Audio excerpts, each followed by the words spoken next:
dentro de las competencias y objetivos que tenemos que describir y detallar hoy, principalmente los factores etiopatogénicos asociados con infecciones del parénquima pulmonar, clasificar las neumonías, su etiología, topografía y morfología, las complicaciones y evolución de las neumonías, aquellas infecciones provocadas por gérmenes oportunistas y la distribución geográfica prevalente en la Argentina de las diferentes patologías infecciosas pulmonares. Hay algo, lo primero que tenemos que describir y detallar es que el parénquima pulmonar tiene mecanismos de defensa y de protección ante los diferentes agentes etiológicos o microorganismos o noxas que lo pueden atacar.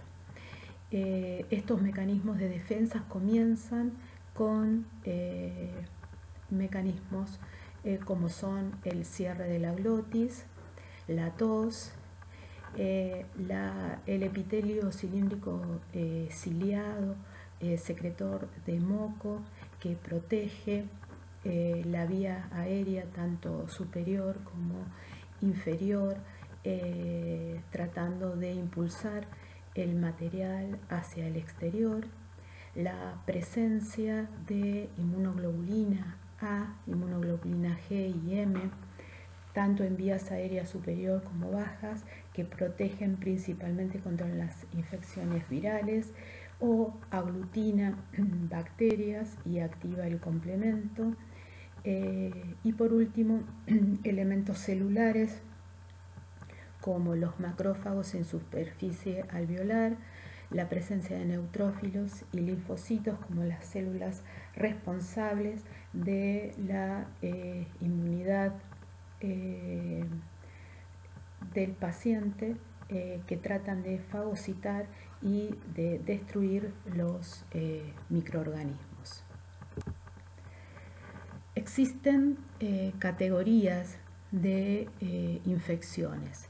Estas van desde las simples bronquitis o bronquiolitis con compromiso de los bronquiolos terminales, y las que vamos a hablar ahora y vamos a desarrollar, que son las parenquimatosas, y se las puede subdividir en estos grupos: en las neumonías de la comunidad, en las neumonías nosocomiales, las bronconeumonías de la comunidad, bronconeumonías nosocomiales, y las que están relacionadas con los pacientes inmunodeprimidos. Este diagrama explica o trata de explicar algo que es muy importante y que a medida que vamos desarrollando la clase es algo repetitivo, en el cual la interacción entre la inmunidad del paciente y la virulencia del microorganismo va a determinar qué tipo de patología inflamatoria va a ocasionar en ese huésped. Si en la línea vertical tenemos la capacidad inmune del paciente y en la línea horizontal la virulencia del germen. Esto es, si no tenemos una muy buena inmunidad y baja cantidad de virulencia por parte del agente etiológico, generalmente vamos a tener un tipo de compromiso inflamatorio con buena respuesta por parte del huésped y controlada. A medida que la inmunidad del paciente disminuya o sea un paciente inmunológicamente patológico alterado y se enfrente a un agente etiológico con alta virulencia, eso lo va a llevar a desarrollar una enfermedad neumónica, bronconeumónica severa, con absedación a nivel del parénquima pulmonar y seguramente diseminación sistémica. Las neumonías, con respecto a su cuadro clínico, son muy comunes y se superponen unas a otras.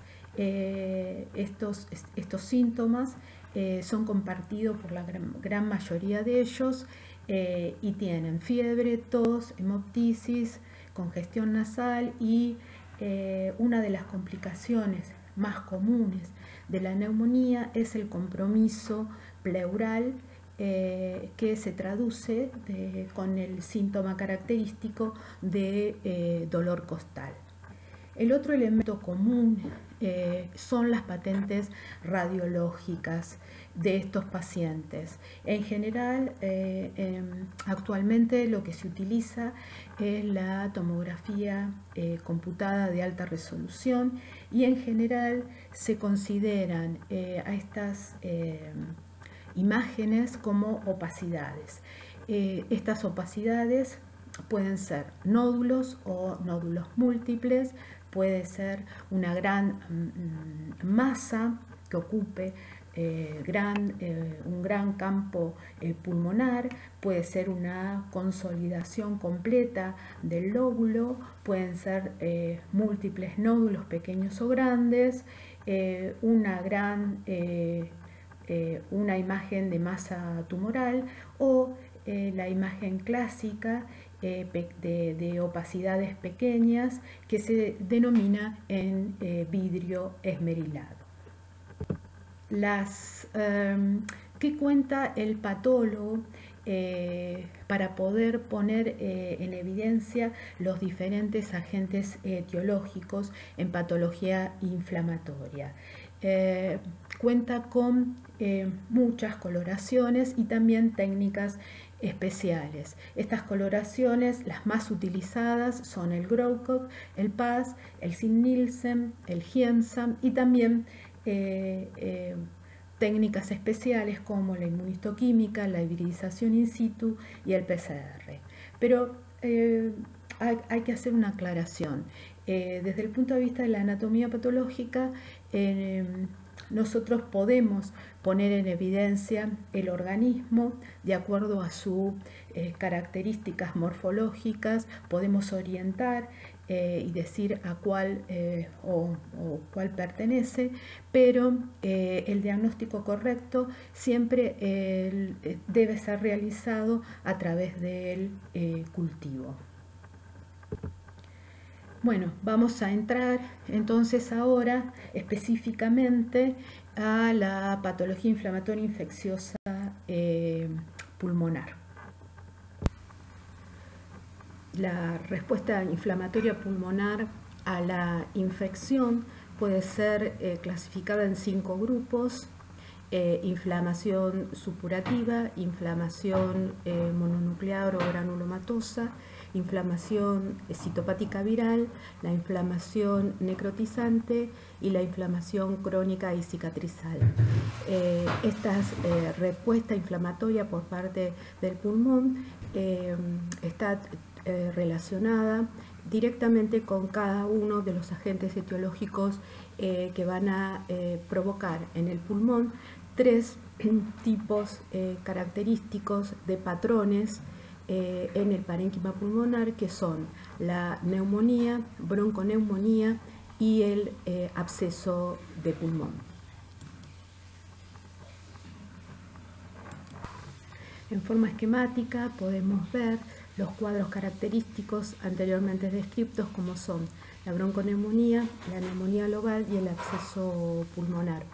En este esquema se observa perfectamente, en el caso de la neumonía global, el compromiso homogéneo y completo un lóbulo pulmonar. En cambio, en la bronconeumonía lo que se caracteriza es que esas áreas de consolidación y de inflamación pulmonar están distribuidas en forma de nódulos de diferentes tamaños con interposición de parénquima pulmonar preservado.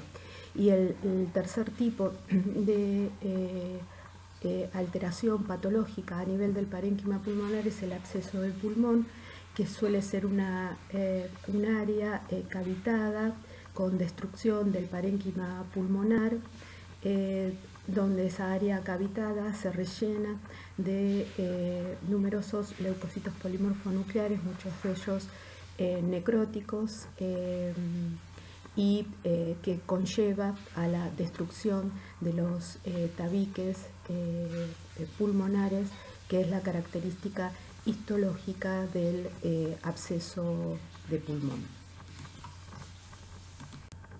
Las flechas marcan las áreas nodulares con interposición de parénquima preservado, donde cada uno de estos nódulos tiene una coloración diferente a lo más característico, que es el de la neumonía. Y la imagen del absceso pulmonar, que es una pérdida total del parénquima con destrucción, y esa pseudocavidad está rellenada desde el punto de vista histológico por leucocitos polimorfonucleares. Lo mismo que acabamos de describir, ahora lo vamos a observar desde el punto de vista microscópico en la fotografía de arriba y a la izquierda. Vemos la imagen clásica de la inflamación supurativa. Generalmente el agente etiológico que causa este tipo de inflamación supurativa son las bacterianas piógenas, y lo que lo caracteriza es el relleno alveolar con edema, fibrina y leucocitos polimorfonucleares. A su lado, en el lado derecho, vemos la clásica inflamación granulomatosa. En este caso, las bacterias que están involucradas en esta inflamación son las micobacterias, pero aquí aparece un nuevo agente etiológico que simula en todos sus aspectos, tanto clínico, radiológico como histopatológico, que son las micosis profundas. Esta inflamación granulomatosa se caracteriza por tener algunas de ellas un centro necrótico rodeado por células epitelioides especiales, corona de células gigantes células gigantes multinucleadas y corona de linfocitos. Abajo podemos ver la neumonitis intersticial, que es la lesión característica del micoplasma y de los virus. Donde no solamente tenemos alvéolos que están con su luz preservada, con ensanchamiento a nivel de los tabiques septales, y la presencia de las membranas hialinas, que es la lesión, digamos, severa en los cuadros de infección viral.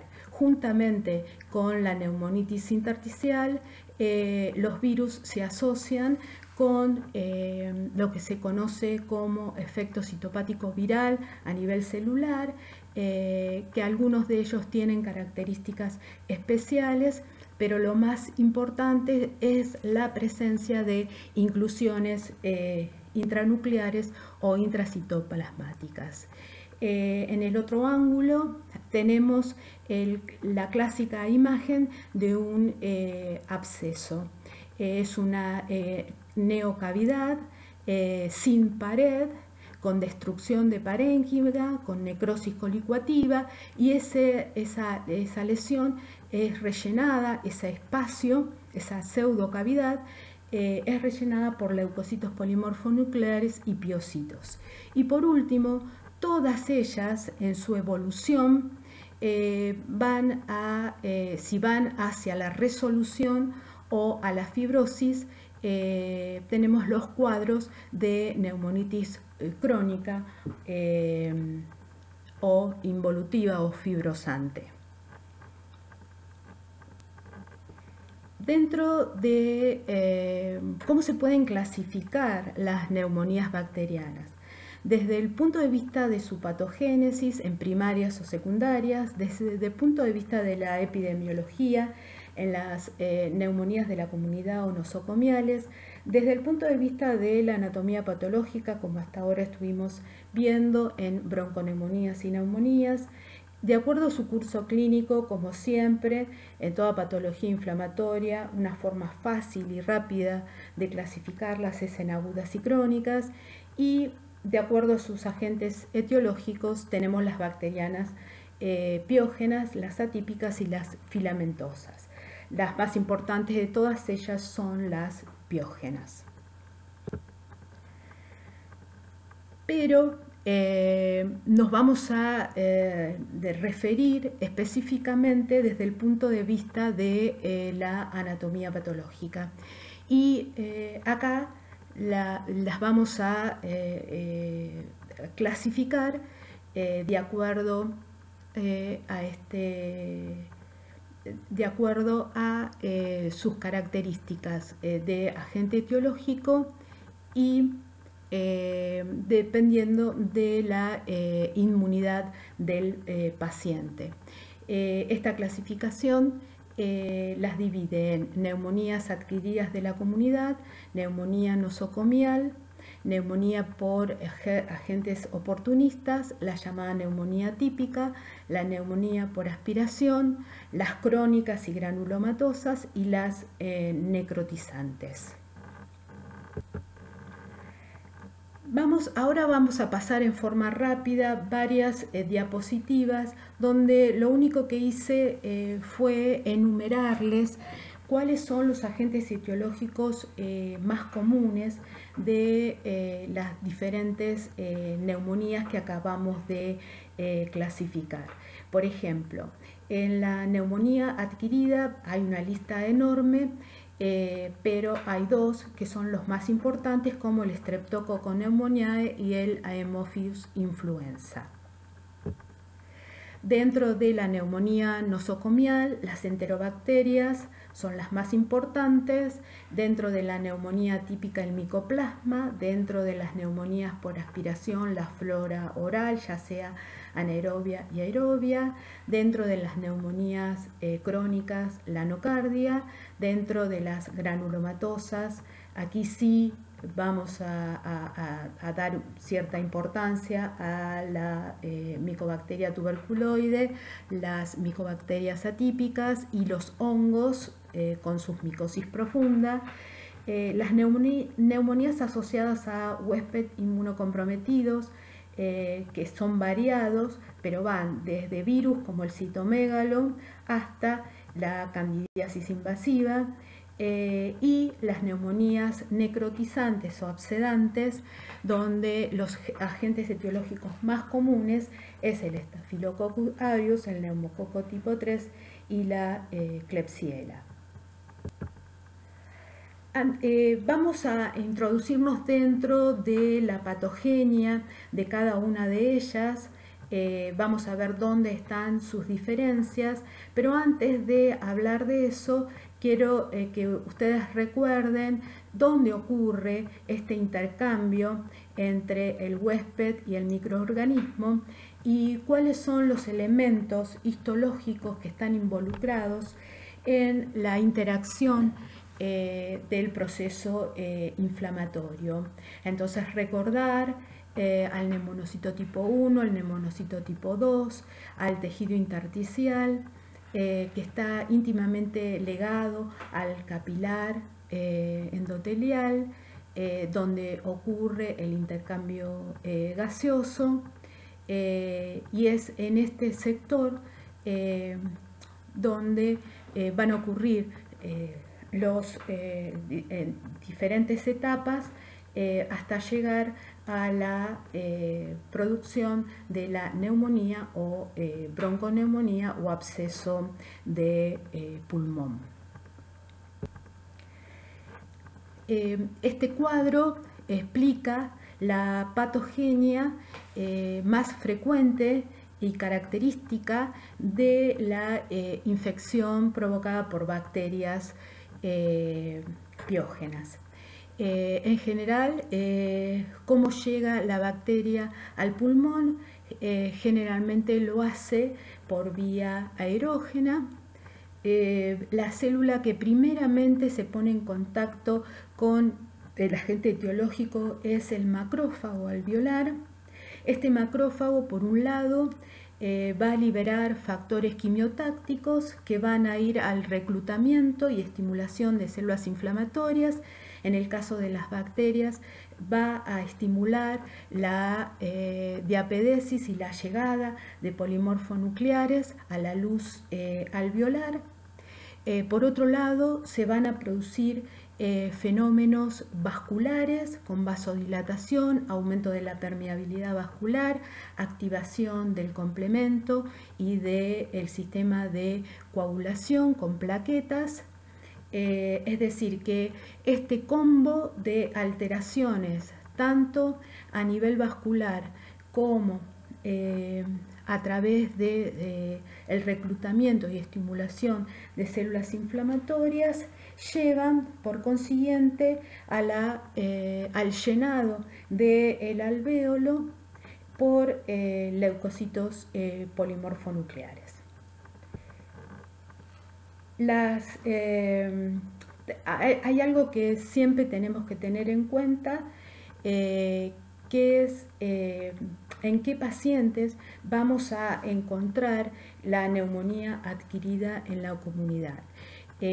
Siempre ante un paciente y al realizarle una anamnesis, es muy importante si tiene patología crónica de base, como puede ser el EPOC, la diabetes, insuficiencia cardíaca, alguna neoplasia concomitante. Es decir, estos pacientes están mucho más expuestos a esta neumonía adquirida de la comunidad.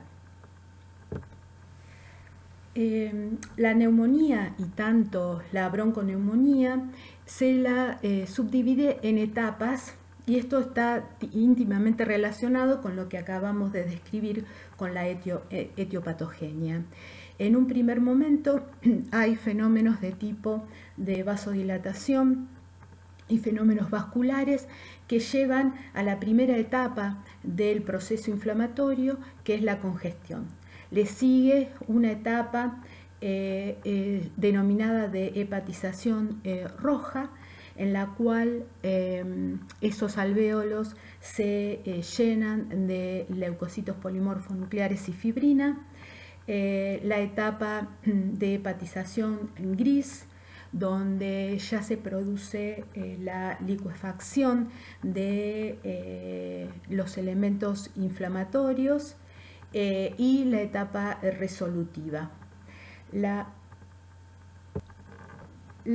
Estas etapas las tienen desglosada en esta diapositiva, y abajo tienen el esquema histopatológico. Como ven, en la primera microfotografía las luces alveolares están llenas de edema, hay intensa congestión. En la hepatización roja ya los alvéolos están cargados de leucocitos polimorfonucleares, pero los tabiques siguen preservados. En la etapa de hepatización gris ya hay un exudado fibrino purulento y se produce la desintegración de los hematíes, por eso se pierde ese aspecto rojo que tiene macroscópicamente este estadio. Y por último, el de la resolución, donde se produce la digestión enzimática de estos exudados. En cierto porcentaje de casos puede ir a la arquitectura, como se conserva, va a la restitución ad integrum, o a veces puede quedar con engrosamiento fibroso septal. ¿Cuál es la diferencia entre la neumonía y la bronconeumonía? La principal diferencia con respecto a la bronconeumonía es que en ella la diseminación no solamente es a nivel de los alvéolos, sino que hay comunicación con un bronquio. Esa comunicación con un bronquio es la que permite la diseminación hacia parénquima alejado del foco primario y provocar entonces esa imagen multifocal de consolidación característica. En la bronconeumonía, cada foco de inflamación se encuentra en estadios diferentes. Esto marca la diferencia con la neumonía, donde todo el parénquima pulmonar se encuentra homogéneo y en el mismo estadio evolutivo. ¿Cuáles son las complicaciones de la neumonía y de la bronconeumonía?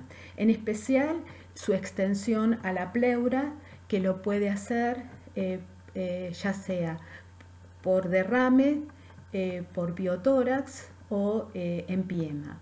También a partir del pulmón se puede provocar bacteriemia y una de las complicaciones más importantes es la del absceso pulmonar, que puede llevar a la necrosis del pulmón.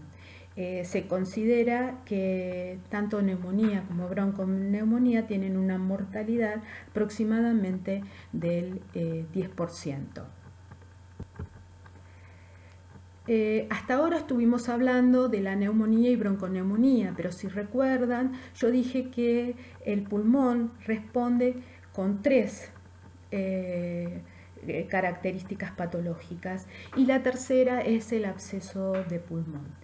El absceso de pulmón, lo más frecuente, cómo llegamos a él, a través de qué mecanismo, el más importante de todos es la inflamación secundaria a partir de una infección bacteriana que, ya sea por la virulencia del agente etiológico o por una disminución de las defensas del paciente, lleva a la necrosis de los tabiques alveolares y a la acumulación de piocitos dentro de ese sector de necrosis. De acuerdo, como ya nombramos anteriormente, los agentes etiológicos más importantes del absceso pulmonar es, en primer lugar, el Staphylococcus, después le sigue la Klebsiella, y siempre tener en cuenta que hay un tipo de neumococo que también va hacia la formación del absceso de pulmón. Entonces, desde el punto de vista histológico, podemos encontrar a nivel del centro del absceso una gran cantidad de colonias bacterianas, están rodeadas por polimorfonucleares. En su evolución va a la necrosis del tejido de tipo colicoativo y ese espacio creado por la necrosis es rellenado por piocitos y se produce entonces la necrosis de los tabiques alveolares, que es un elemento histológico importante para el diagnóstico de absceso de pulmón. Macroscópicamente podemos ver esa área friable con pérdida de parénquima pulmonar preservado y histológicamente más imágenes de las que ya dijimos anteriormente. Pasemos entonces, dejamos un poco a las bacterias piógenas y nos adentramos dentro del capítulo de las micobacterias. Ahí tienen la clasificación de las micobacterias. Nosotros vamos a hablar del complejo TBC y de las micobacterias atípicas. La tuberculosis pulmonar, no voy a hablar en especial de la tuberculosis pulmonar, ya que tengo entendido que ustedes ya la vieron en Pato 1 y también la tuvieron que ver en microbiología. Voy a hacer hincapié en cuáles son las imágenes características desde el punto de vista macroscópico e histológico a nivel pulmonar. El bacilo de Koch lo podemos poner en evidencia a través de una técnica especial de coloración que es el Zinn-Nielsen, y desde el punto de vista microscópico lo que lo caracteriza es la inflamación de tipo granulomatoso, que ahora la vamos a describir. Con respecto a tuberculosis pulmonar, vemos que es producida por el bacilo de Koch, que es un gran positivo, es aerobio y es un bacilo ácido alcohol resistente. La vía de entrada del bacilo es la vía inhalatoria. Se produce una respuesta inmunitaria de tipo a través de células T por hipersensibilidad y vemos que con respecto a cómo evoluciona la enfermedad, sabemos que cuando el huésped se pone en contacto con el bacilo por primera vez, se lo denomina primoinfección tuberculosa. De esa primoinfección tuberculosa, el paciente puede evolucionar en general, en la gran mayoría de los casos, no produce enfermedad, pero hay un pequeño grupo, casi el 10% de ellos, que desarrolla lo que se conoce con el nombre de tuberculosis primaria. A nivel pulmonar, la tuberculosis primaria puede provocar los cuadros de neumonía o bronconeumonía. Si esta TBC primaria no es resuelta y la inmunidad del paciente es escasa, puede transformarse en lo que se conoce como TBC primaria progresiva. Esta TBC primaria progresiva se disemina a través de 3 vías: la broncogénica, provocando bronconeumonía; a través de la vía linfática, provocando diseminación biliar y pulmonar; y a través de la vía sanguínea, desarrollando enfermedad, tuberculosis en tejidos alejados. Hay otra vía, otro camino que puede ocurrir a partir de la TBC primaria, que es, en vez de evolucionar hacia la progresiva, va hacia la resolución, pero muchos de los bacilos quedan latentes a nivel tanto del tejido pulmonar como a nivel ganglionar, y a partir de estos bacilos latentes y reactivación de los mismos llevar a lo que se conoce como tuberculosis secundaria. Además, la tuberculosis secundaria, la vía patogénica de la misma puede ser por el reingreso de bacilos por vía exógena. Esta TBC secundaria, al igual que la TBC primaria, puede evolucionar mal hacia una tuberculosis secundaria progresiva y volver a diseminarse por vía broncogénica, por vía linfática o por vía sanguínea. Desde el punto de vista macroscópico, puse esta foto, pero en realidad el complejo de Ghon se observaba antiguamente. Actualmente todos nosotros nos ponemos en contacto con el bacilo de Koch en el momento del nacimiento, ya que ningún niño sale del sanatorio o hospital sin la aplicación de la vacuna BCG. Esta lesión granulomatosa en el complejo de Ghon, que es pulmonar con compromiso del ganglio iliar, es la que se produce a nivel del brazo con la aplicación de la vacuna.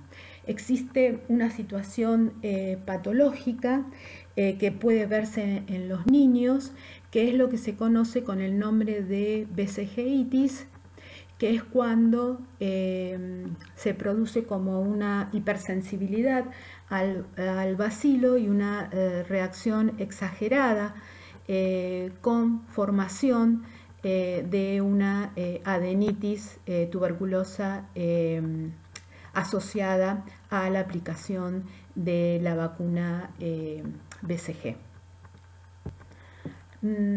Desde el punto de vista entonces, ya relaté la importancia de esta tuberculosis progresiva que va a lo que se llama enfermedad cavitada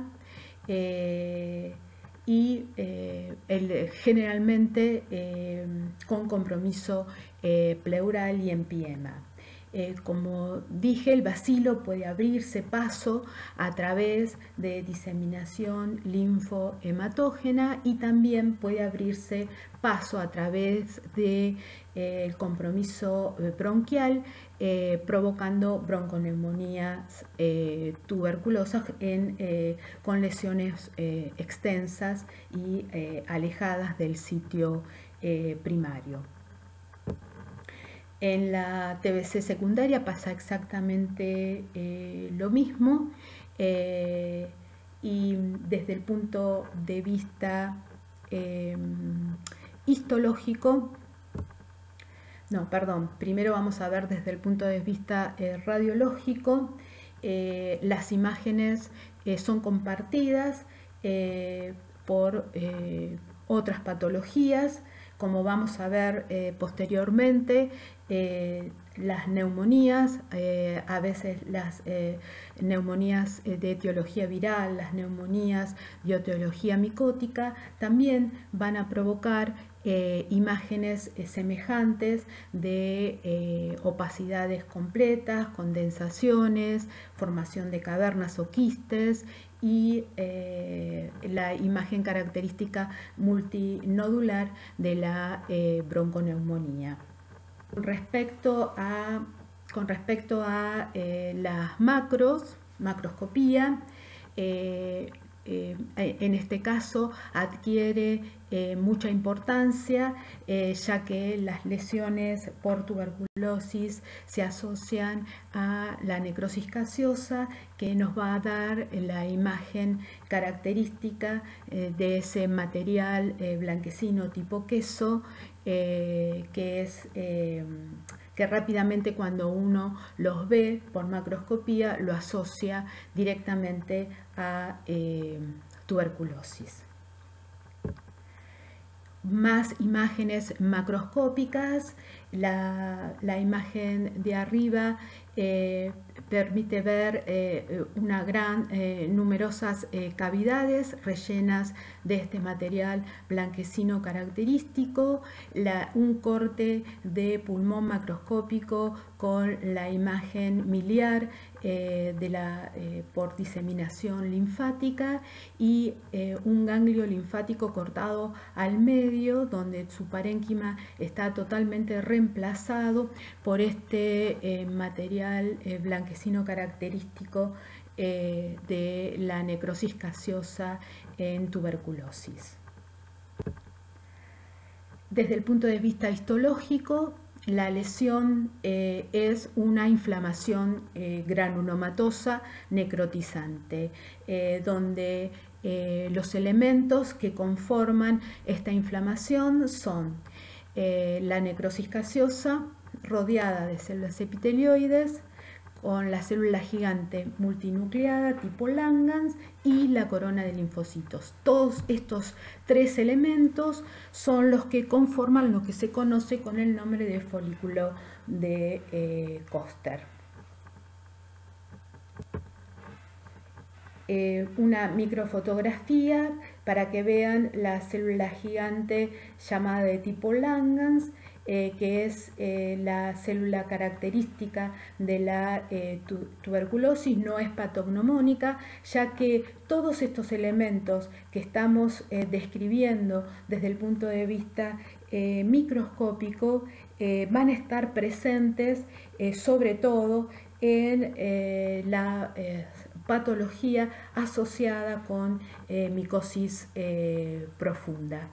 Esta célula de Langhans con los núcleos desplazados a la periferia y en forma de corona. Como ya explicamos anteriormente, sin la presencia del bacilo de Koch en estas lesiones no puede diagnosticarse tuberculosis. ¿Qué quiero decir con esto? Nosotros sí tenemos un parénquima pulmonar que tiene una inflamación granulomatosa, donde estamos observando estos folículos de tipo Koster. Tenemos la obligación de hacer la técnica de Zinn-Nielsen para poner en evidencia al bacilo de Koch. Si esta inflamación, si el bacilo de Koch no está presente en esta inflamación, el patólogo lo único que puede realizar es el diagnóstico de una inflamación granulomatosa necrotizante tipo TBC. Si nosotros realizamos la técnica de Zinn-Nielsen y vemos al bacilo de Koch, entonces sí podemos poner tuberculosis, la palabra tuberculosis o inflamación o tuberculosis pulmonar. Directamente ponemos tuberculosis pulmonar o neumonía tuberculosa o bronconeumonía tuberculosa. Dentro del grupo de las micobacterias atípicas, como ven, hay una gran variedad. Nosotros vamos a detenernos en especial a los que producen enfermedad broncopulmonar. Como ven, el cuadro clínico es exactamente igual que la tuberculosis, o sea que plantea los diagnósticos diferenciales entre los dos. Pero dentro de los agentes etiológicos más comunes vamos a ver que el avium complex es el que más frecuentemente va a provocar enfermedad a nivel del humano. Esta micobacteria no tuberculosa en especial produce enfermedad en pacientes inmunocomprometidos, es decir, fumadores, alcohólicos, HIV positivos o que tienen una enfermedad crónica pulmonar, y la característica es que es idéntica y semejante ya sea en su aspecto clínico, en su aspecto radiológico, y en su aspecto de presentación.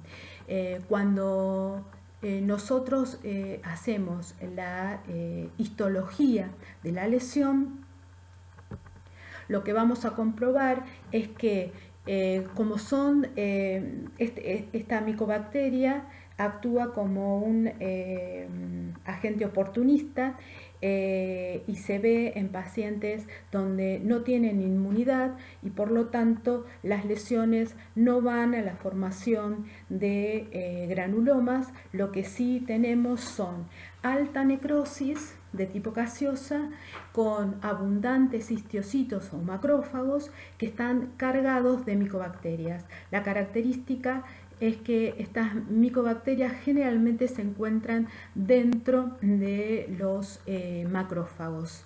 La técnica de Singh-Nielsen también las marca y entonces así arribamos al diagnóstico de que se trata de micobacteria atípica.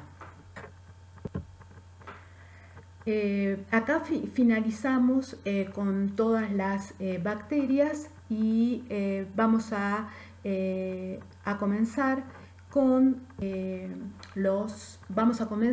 los virus. En primer lugar, la patogenia de la infección viral, donde también está involucrado el micoplasma o la clamidia, que son los causantes de la neumonía atípica, tienen la misma patogenia, es decir, el agente etiológico llega también por vía inhalatoria, va a llegar al alvéolo, pero va a atacar directamente al neumonocito tipo 2, lo va a infectar, como así también al neumonocito tipo 1, va a ir a la necrosis y destrucción del neumonocito tipo 1, que lleva a una hiperplasia de neumonocitos tipo 2 que van a ocupar la luz alveolar. Se van a provocar también efectos a nivel de la vasculatura con vasodilatación y aflujo de elementos inflamatorios que en este caso, en vez de ser polimorfonucleares, son mononucleados, es decir, linfocitos y plasmocitos. Si el agente etiológico tiene una alta virulencia, va a llevar también a permeabilidad, a la necrosis de los neumonocitos y a la formación de las membranas hialinas, que van a traer como consecuencia la disminución del intercambio gaseoso y al distrés respiratorio, que sería la evolución más grave de estos agentes etiológicos. ¿Cuál es la patente más común? En general, muchos de los virus producen enfermedades en vías aéreas superiores, como bronquitis o bronquiolitis. Pero cuando afectan el pulmón, el parénquima pulmonar alveolar, producen las llamadas neumonías intersticiales, el daño alveolar difuso, neumonías en organización, y muchos de ellos también se asocian con bronquiolitis obliterante. Los agentes etiológicos más comunes de la neumonía típica, como ya citamos antes, es el Mycoplasma pneumoniae. Hay otros, y entre ellos también la gran cantidad de virus. En general, en paciente competente, son formas leves de afectación pulmonar. En cambio, cuando el paciente tiene o una patología crónica o tiene alguna inmunidad disminuida, la lesión puede ser más grave y provocar consolidación con imágenes de neumonía o bronconeumonía.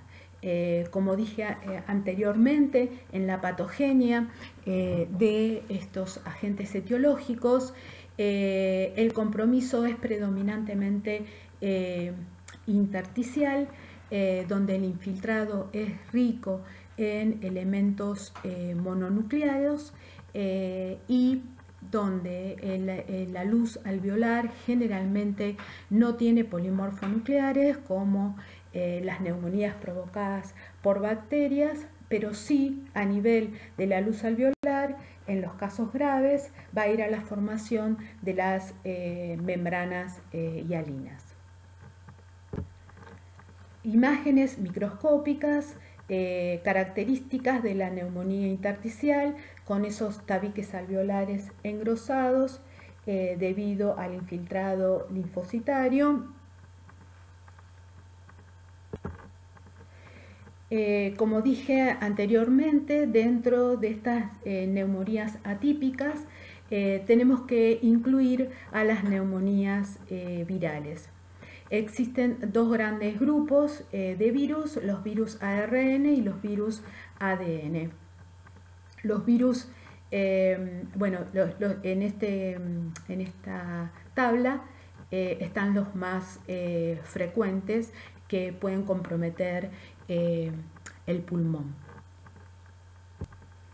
Las infecciones virales, al igual que el micoplasma, como vimos antes, van a provocar una respuesta intersticial, pueden llevar a daño alveolar difuso con formación de membranas hialinas y lo más importante es que ellos producen lo que se llama efecto citopático viral a través de la presencia de inclusiones virales. En esta tabla pueden ver que cada uno de ellos, algunos producen inclusiones intranucleares y otras intracitoplasmáticas. Por ejemplo, el herpes virus es un virus con una inclusión intranuclear característica roja con halo a nivel nuclear. Es un virus ADN, además produce células multinucleadas con amoldamiento entre los núcleos con una imagen que es muy característica. Cuando uno los ve al microscopio, rápidamente hace su asociación con que puede corresponder a herpes virus. El parainfluenza y el adenovirus, ambos generalmente producen infecciones en niños. Ya se han descrito casos fatales con adenovirus y además de provocar inflamación o neumonitis intersticial, suelen provocar conjuntivitis, gastroenterocolitis, cistitis. El otro virus que también produce mucha patología a nivel de los niños es el sincicial respiratorio, que es un virus ARN, produce inclusiones intracitoplasmáticas y su nombre deriva de que al necrosar y infectar al neumonocito tipo 2 se fusionan unos a otros y forma estas células multinucleadas en forma de sincicios y de ahí la denominación de virus sincicial respiratorio. Se han visto casos en adultos, principalmente en pacientes con EPOC. El otro virus que adquiere mucha importancia, sobre todo porque es como un agente oportunista en pacientes HIV positivos o que están inmunocomprometidos, que es el citomegalovirus, que es uno de los virus más grandes y produce la imagen en ojo de búho que es característico. Todos ellos van a provocar una neumonía de tipo intersticial, que ya la describimos anteriormente. Y como no podía ser de otra forma, tenía que hablar de nuestra pandemia, del SARS-CoV-2. Esta es la primera microfotografía del virus que se obtuvo de un paciente. Para hablar del SARS-CoV-2 tengo que citar que es una familia muy grande que pertenece a la familia de los coronavirus. Y en este diagrama desglosa la historia de la humanidad junto con el coronavirus. Voy a destacar tres de ellas, tres situaciones de coronavirus y la humanidad, que son el síndrome respiratorio agudo grave SARS-CoV del 2013, el síndrome respiratorio de Medio Oriente en el 2012, que es el MERS-CoV-P, y nuestro coronavirus o neumonía china del COVID-19, la actual pandemia. Abajo hay una comparación de lo que miden estos diferentes virus, y vean que el coronavirus tiene un diámetro de 100 nanómetros, muy semejante al virus de la influenza. Abajo hay una explicación de cómo entra el virus a la célula, pero posteriormente voy a mostrar un cuadro donde lo explica mucho mejor. Si hacemos una comparación de estas tres epidemias y pandemias, podemos ver que en el SARS, que es llamado síndrome respiratorio agudo y grave, está relacionado con un coronavirus, donde su huésped natural es el murciélago. Vean que el murciélago es el huésped natural de los tres, donde el huésped intermediario en el SARS y en el MERS fueron descubiertos. En el SARS es el gato chiveta y en el MERS es el camello. En cambio, todavía no se sabe cuál fue el huésped intermediario en el COVID-19. En forma esquemática, muy reducida, les puse cómo fue la distribución de estos dos síndromes primeros al COVID-19. En el síndrome agudo respiratorio severo tuvo una distribución mucho mayor que la del MERS. Este brote está cerrado en el año 2004 y tuvo una letalidad del 9,5%. En el MERS la letalidad fue mucho más alta, del 34,4%. Este foco todavía sigue activo y existen muchas recomendaciones para viajeros que vayan a la zona de Arabia.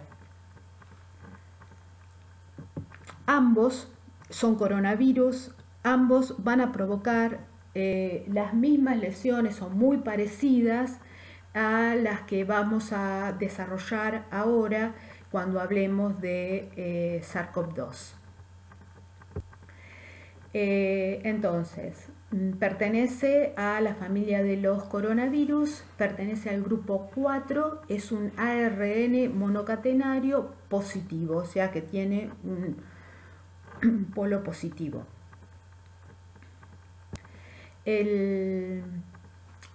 La pandemia o enfermedad coronavirus o COVID-19, es decir, la enfermedad se llama COVID-19, es un síndrome respiratorio agudo grave que fue reportado en diciembre del 2019 a un grupo de individuos que trabajaban en un mercado de mariscos en Wuhan, y en el 11 de marzo del 2020 la Organización Mundial de la Salud la reconoce como pandemia global.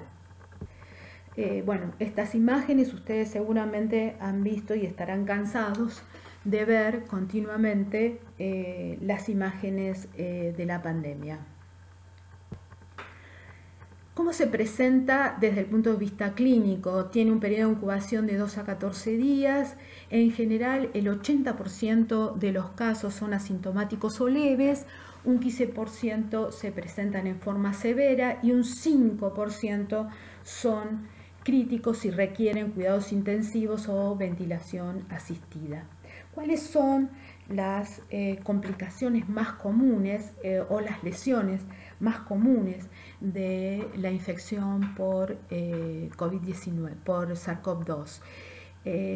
Obviamente la neumonía intersticial, el distrés respiratorio agudo, pero también este virus no solamente se queda a nivel del pulmón, sino que también va a provocar alteraciones a nivel de la coagulación de la sangre, injuria a nivel miocárdica, se han visto casos de disfunción hepática, sobreagregación de neumonías bacterianas, sepsis y falla multiorgánica. ¿Cómo entra el virus a la célula? El virus tiene por fuera una serie de proteínas que lo cubren, y en especial la que forma la corona, por eso la denominación de coronavirus, que son llamadas espigas o spike. Esta proteína se une, es reconocida por un receptor que es el receptor AC2, que es el receptor de la proteína de la angiotensina 2, se une a ella, compite con la angiotensina 2, es decir, y se une el virus a este receptor. Eso activa una serie de una cascada de una cascada genética que va a llevar a la apertura y por endocitosis la liberación del ARN, del genoma viral. Es así como este genoma, que es un ARN que es semejante o parecido a nuestro ARN ribosomal, por un lado va a comenzar la síntesis, la traducción y la replicación de ese ARN, y por otro lado la síntesis de las proteínas que forman la cápsula del virus. Ambos elementos son enviados al retículo endoplásmico y al aparato de Golgi, donde son ensamblados y de esa forma luego posteriormente son liberados para que vaya a infectar a otra de las células. ¿Por qué compromete en especial el pulmón, el riñón, el aparato digestivo? Se ha comprobado que este receptor AC2 está ampliamente distribuido a nivel alveolar, en el miocardio, en el riñón, en las células del intestino delgado y en las células endoteliales. Es así que su impacto es en estos tejidos. ¿Por qué se produce la enfermedad en ciertos pacientes y en otros no? Está determinado que la enfermedad grave del COVID-19 se produce en realidad por una respuesta inflamatoria descontrolada. En general, el organismo pone en funcionamiento todo su sistema, ya sea innato o adquirido, para contrarrestar los efectos del SARS-CoV-2. Para eso libera una gran cantidad de interleuquinas, interferón. Algunas de ellas son beneficiosas y otras son perjudiciales. Esas que son la persistencia de estas respuestas inflamatorias dan como consecuencia lo que se conoce como tormenta de citoquinas, que van deteriorando a la inflamación de tipo adaptativa, a la respuesta inmune adaptativa. Por eso, cuando uno estudia a estos pacientes con COVID-19, se les observa una linfopenia importante, con disminución tanto de la célula T como de la célula B, y un aumento progresivo en el recuento de neutrófilos. Estos hallazgos de laboratorio indican la gravedad de la enfermedad y determinan un mal pronóstico. El paciente evoluciona hacia coagulación intravascular diseminada y a una insuficiencia orgánica múltiple. Obviamente, las imágenes radiológicas de los pacientes graves con compromiso pulmonar suelen ser multifocales, predominantemente subpleurales. Tienen también imágenes en vidrio esmerilado, de condensación alveolar, y en muchos artículos lo que relatan es que muchas veces el paciente ya presenta imágenes pulmonares y sin síntomas. Si uno a un paciente le realizaría un TAC de tórax, podría poner en evidencia muchas imágenes asociadas a COVID-19 y el paciente no tener ningún síntoma. Por eso adquiere gran importancia las imágenes pulmonares. La primera autopsia que se realiza fue en febrero del 2020. Actualmente se han publicado más de 23 artículos relacionados con autopsias realizadas a pacientes con COVID-19. Las lesiones más importantes halladas son a nivel alveolar, con infiltrados, con membranas hialinas, con fibrina intraalveolar, con infiltrado celular, no solamente a nivel intrapulmonar, sino de la vía aérea, la presencia de microtrombos, de capilaritis y de bronconeumonías bacterianas sobreagregadas. Podemos ver la imagen clásica de las membranas hialinas,